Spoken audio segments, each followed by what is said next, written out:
Assalamualaikum warahmatullahi wabarakatuh. Perkenalkan, nama saya Angelina Ferdin Roja Hartoyo dengan NIM 222111321. Di sini saya akan membahas tentang kajian fikih siasah dan perkembangannya. Materi yang pertama ada kategori hukum dalam Islam, yaitu syariah, fikih, dan hukam. Yang kedua ada kedudukan fikih siasah dalam sistematika hukum Islam. Baik, lanjut ke materi pertama, yaitu kategori hukum dalam Islam, yaitu syariah. Syariah oleh Abdurrahman Taj merupakan bahwa siasah syariah sebagai hukum-hukum yang mengatur kepentingan negara, mengordinasi permasalahan umat sesuai dengan jiwa, syariat, dan dasar-dasarnya, yang universal demi terciptanya tujuan-tujuan kemasyarakatan. Walaupun pengaturan tersebut tidak ditegaskan baik oleh Al-Quran maupun Al-Sunnah. Yang kedua ada fikih. Fikih adalah upaya sungguh-sungguh dari para ulama untuk menghukum-hukum syara, sehingga dapat diamalkan oleh umat Islam. Fikih disebut juga dengan hukum Islam, karena fikih bersifat ijtihadiyah atau pemahaman terhadap hukum syara. Perkembangan sesuai dengan perbuatan dan perkembangan manusia itu sendiri.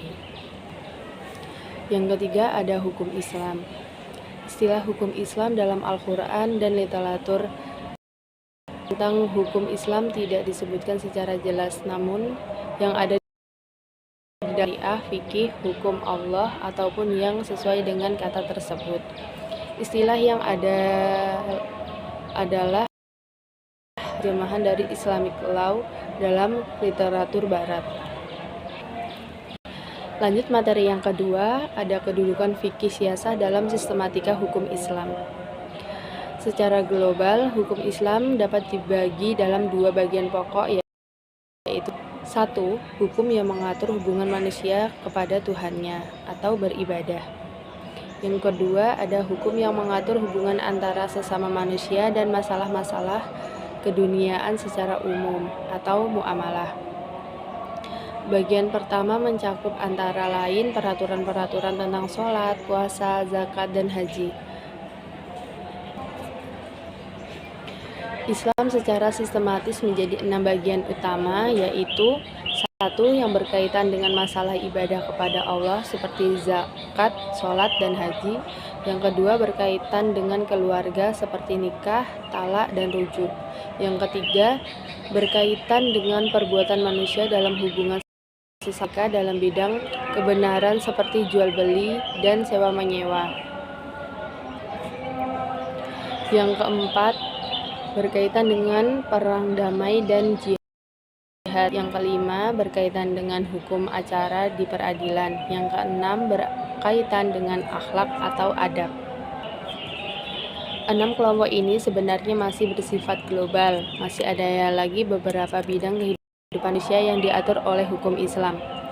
Pertama kali yang diatur setelah manusia mengenal Allah, yang diformulasikan dalam pengakutan 2 kalimat syahadat adalah tata cara bagaimana manusia harus berhubungan dengan menyembah kepadanya. Nabi Muhammad SAW sebagai Rasulnya menyampaikan kepada manusia ketentuan dan tata cara mereka menghadap kepadanya. Tata cara tersebut merupakan ibadah manusia kepada Allah, antara lain yang diatur dalam hal ini adalah masalah-masalah sholat, puasa, zakat, dan haji.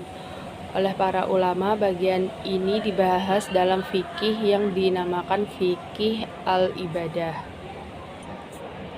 Selanjutnya, sebagai makhluk sosial, manusia pasti ingin berhubungan dengan sesamanya.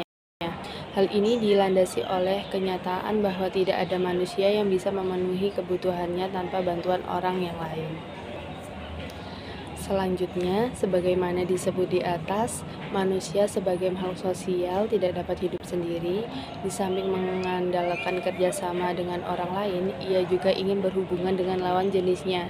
Ini merupakan kebutuhan biologis manusia yang harus salurkan secara baik dan benar. Karena itu, agar hubungan dengan lawan jenisnya itu menjadi lebih mulia dan tidak sama dengan binatang, maka Allah mengatur tata cara perkawinan yang diformulasikan oleh para ulama ke dalam fikih al-munakahat. Dalam hal ini, masalah yang diatur secara lain adalah siapa yang boleh dan diharamkan dinikahi, sebagaimana tata cara pernikahan yang sah, pergaulan yang baik antara suami istri, dan bagaimana penyelesaian masalah perselisihan yang terjadi dalam rumah tangga, cerai, dan rujuk. Dari sistematika ini dapat ditarik benang merah bahwa fikih siasah memang memegang peran dan kedudukan penting dalam penerapan dan akulturasi hukum Islam secara keseluruhan. Dalam fikih siasahlah diatur bagaimana sebuah ketentuan hukum Islam bisa berlaku secara efektif dan masyarakat Islam tanpa kebenaran negara pemerintahan. Ketentuan hukum Islam akan sulit sekali terjamin keberlakuannya. Barangkali untuk masalah ibadah tidak terlalu banyak campur tangan siasah, tetapi untuk urusan kemasyarakatan dan kompleks umat Islam fikih siasah. Baik, dengan demikian dapat disimpulkan bahwa fikih siasah mempunyai kedudukan posisi yang strategis dalam masyarakat Islam untuk merumuskan dan menetapkan kebijakan politik praktis yang berguna bagi kemaslahatan masyarakat muslim khususnya dan negara pada umumnya. Pemerintah membutuhkan siasah syariah. Tanpa kebijakan politik pemerintah sangat boleh jadi umat Islam